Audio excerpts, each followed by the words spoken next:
తెలుగు పద్యస్వర వైభవానికి స్వాగతం. ప్రస్తుత కాలం నందు తెలుగు వారందరూ ఆంగ్ల భాషా వ్యామోహానికి లోనై మన మాతృభాషా ప్రాముఖ్యాన్ని మరచిపోతున్నారు. 16వ శతాబ్దానికి చెందినటువంటి శ్రీకృష్ణదేవరాయలు విజయనగర సామ్రాజ్యాన్ని పరిపాలిస్తున్న కాలంలో అతని మాతృభాష తులు. కానీ మన తెలుగు భాష గొప్పతనాన్ని తెలుపుతూ దేశ భాషలందు తెలుగు లెస్స అని గొప్పగా చెప్పడం జరిగింది.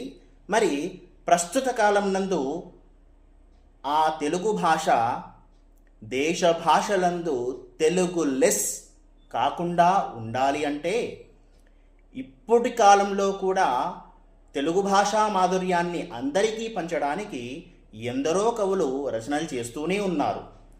ఇతర భాషీయులు వారి భాషను సంస్కరించుకుంటూ భాషాభివృద్ధిని చేస్తూ ఉంటే తెలుగు భాషీయులమైన మనం మన మాతృభాషను పూర్తిగా పక్కకు పెట్టేస్తున్నాం. అందుకే తెలుగు భాషా మాధుర్యాన్ని పంచడానికి మీ ముందుకు వస్తున్నాను. అందరూ ఆదరిస్తారని కోరుకుంటూ మీ శ్రవణ్ కుమార్. ధన్యవాదములు.